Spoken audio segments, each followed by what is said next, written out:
Bonjour tout le monde, dans cette vidéo nous allons étudier le lien entre la concurrence internationale, la productivité et la compétitivité. Alors la concurrence internationale est à l'origine d'un double effet pour les entreprises. Tout d'abord un effet de taille. En effet, si les entreprises veulent s'imposer à l'international, elles vont devoir accroître leur volume de production et en augmentant leur volume de production, elles vont bénéficier d'économies d'échelle. Je rappelle que les économies d'échelle correspondent à la baisse du coût unitaire quand la production augmente. Par ailleurs, en augmentant leur taille, elles auront un plus grand pouvoir de négociation à l'égard de leurs fournisseurs et elles pourront plus facilement accéder aux capitaux auprès des banques. En augmentant leur taille, elles dégageront donc plus de profits, donc elles auront une plus grande capacité d'autofinancement, ce qui leur permettra de plus facilement pouvoir financer donc leurs dépenses en recherche et développement qui, je le rappelle, sont source d'innovation.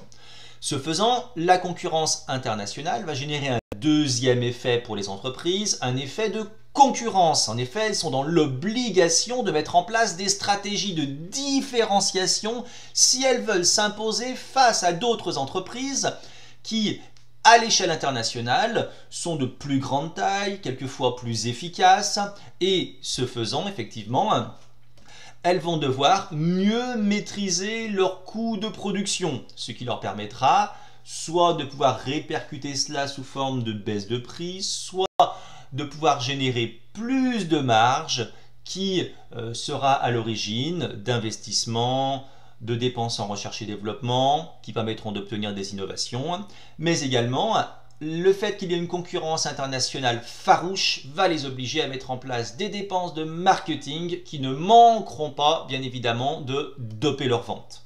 Alors l'approche de Mark Mellis considère que seules les entreprises qui peuvent supporter les coûts additionnels à l'exportation, donc des coûts liés à l'assurance, au transport, aux formalités administratives, etc., peuvent s'insérer dans le commerce mondial. C'est pour ça qu'en réalité, on a une toute petite partie des entreprises qui s'insèrent dans le commerce mondial. Par exemple, en France, on a plus de 90% des entreprises qui n'exportent pas.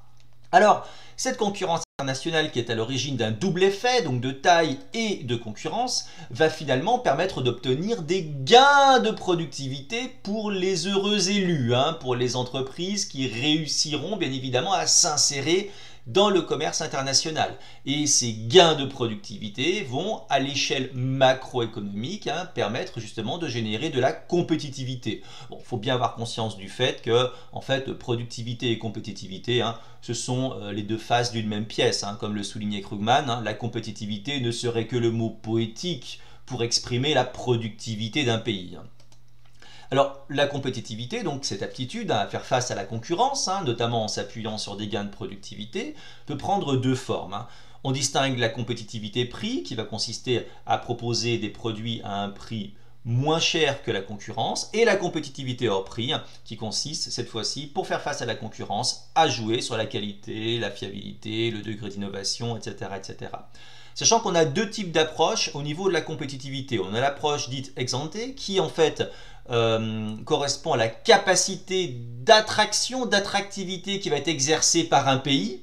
Par exemple, on va regarder la quantité, les flux d'IDE qui vont rentrer dans ce pays, d'accord? Dans quelle proportion un pays réussit à attirer des entreprises étrangères sur son sol, sur son territoire, par exemple parce qu'il a une main-d'œuvre qualifiée, parce qu'il a une politique fiscale intéressante, il a, je sais pas moi, une dotation factorielle, que ce soit le travail comme je viens de l'évoquer ou même au niveau du capital, qui se trouve relativement intéressant pour les entreprises originaires d'autres pays.